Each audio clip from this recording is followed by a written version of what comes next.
रिया खुश होकर रसोई में। मम्मी जी, आज आपके पसंदीदा आलू के पराठे बनाए हैं। शांति देवी थोड़ा ताना मारते हुए। देखते हैं, खाने लायक है या सिर्फ तारीफ सुनने लायक। रमेश अखबार पढ़ते हुए। क्या हम बिना लड़ाई के नाश्ता नहीं कर सकते? रात को शांति देवी के कमरे से अजीब आवाजें आने लगती हैं। रिया चिंतित होकर। ये कैसी आवाज थी? मम्मी जी, आप ठीक हैं? शांति देवी गंभीर और डरावनी आवाज में। मेरे पास मत आना, वरना। रिया अपने आप से।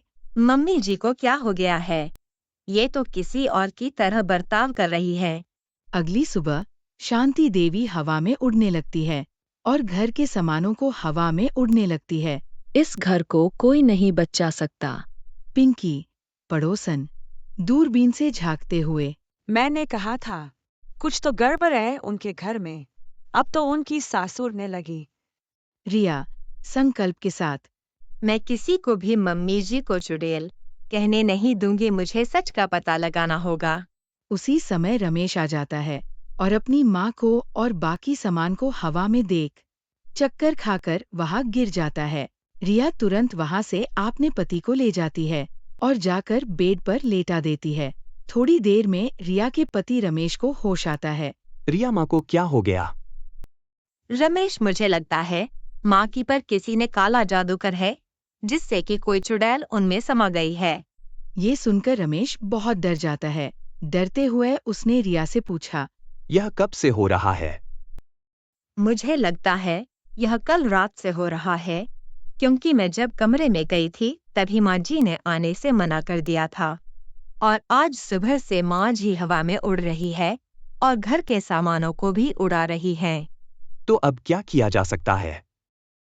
कुछ तो करना ही होगा, नहीं तो माँ जी और घर का क्या होगा। रिया चुपके से एक तांत्रिक बाबा के पास जाती है। बाबा, मेरे घर में बहुत परेशानी चल रही है। रिया, मुझे पता है तुम किस लिए आई हो। एक शक्तिशाली चुड़ैल आत्मा ने तुम्हारे घर में प्रवेश कर लिया है। उसे भगाने के लिए हिम्मत और प्यार की जरूरत है। मैं अपने परिवार को बचाऊंगी, बताइए मुझे क्या करना होगा। तुम बस जाकर ये जल पिला दो। रात को रिया सास के कमरे में जाती है और वहां देखती है कि सास कमरे में रखे सामान को हवा में उड़ा रही है। चुड़ैल शांति देवी के शरीर में। तू यहाँ क्या कर रही है, लड़की? ये शरीर अब मेरा है। ये मेरी मम्मी जी का शरीर है, तुम्हारा नहीं। मैं तुम्हें यहाँ से भगा के रहूंगी। प्यार? हाँ, मैं उस भावना को नहीं मानती। रिया मंत्र पढ़ते हुए। शक्ति, रक्षा, शांति, मुक्ति। जैसे ही वो मंत्र पढ़ना शुरू करती है तभी सास कुर्सी फेंक देती है और रिया वहां गिर जाती है। वो जल्दी से खड़ी होती है, वहां से भाग जाती है। तभी वो अपने बेडरूम में जाती है जहां रमेश पहले से मोबाइल चला रहा था।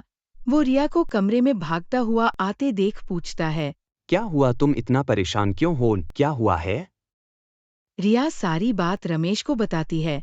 उधर चुड़ैल को लग गया था कि बहू कुछ करने वाली है तो इसको रास्ते से हटाना होगा, और वो एक चुड़ैल को बुलाती है।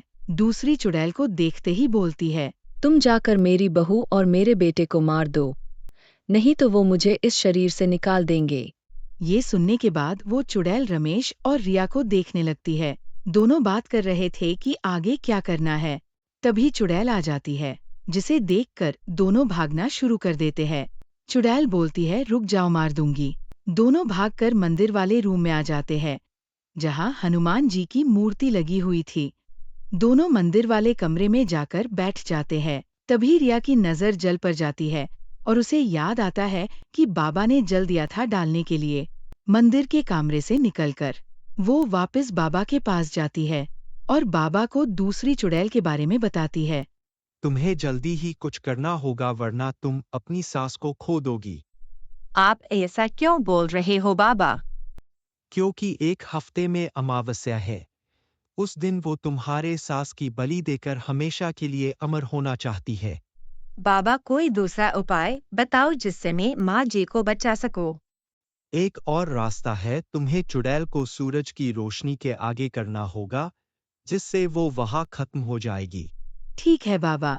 रिया ने दोनों चुड़ैलों को मारने की योजना बना ली थी। रिया ने बेडरूम में अलग से पर्दे लगा दिए, जो कि हाथ लगते ही गिर जाते और सूरज की रोशनी से चुड़ैल मर जाती। रिया बेड पर खड़ी होकर जोर जोर से गाना गाने लगी, जिससे कि चुड़ैल उसके पास आ जाए और गाने की आवाज सुनकर दोनों चुड़ैल एक साथ आ जाती है। बेटा, आज तेरी जिंदगी का आखिरी दिन है। जिसको याद करना है कर ले, और तेरे बाद तेरे पति को भी मार दूंगी।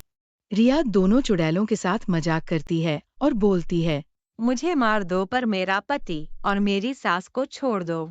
दोनों चुड़ैलें हंसने लगती है। दोनों रिया को मारने के लिए जैसे ही आगे बढ़ते हैं, उसी समय रिया पर्दा गिरा देती है और सूरज की रोशनी अंदर आने लगती है। दोनों वहां पर ही गिर जाते हैं। चुड़ैल की आत्मा निकल जाती है और दूसरी मर जाती है। थोड़ी देर में सास होश में आ जाती है। माँ जी, आप कैसी हो? आप ठीक हो ना? क्यों, मुझे क्या होगा, मैं तो बहुत अच्छी हूँ। ये सुनकर रिया खुश हो जाती है। जी माँ जी, अब ठीक है। उसी टाइम पड़ोसन आ जाती है और बताती है कि क्या क्या हुआ और तुम्हारी बहू ने कैसे तुम्हारी जान बचाई। रोती हुई रिया के पास जाती है। बेटा, जो तुमने मेरा लिए किया है वो कोई भी बहू एक सास के लिए कभी नहीं करती। माँ जी, मैंने हमेशा आपको अपनी माँ ही माना है। मैं आपको अपनी माँ से कम नहीं मानती हूँ और ये मेरा परिवार है। अगर मैं इस घर की देखभाल नहीं करूँगी तो कौन करेगा? ये सब बात सुनकर पड़ोसन चली जाती है।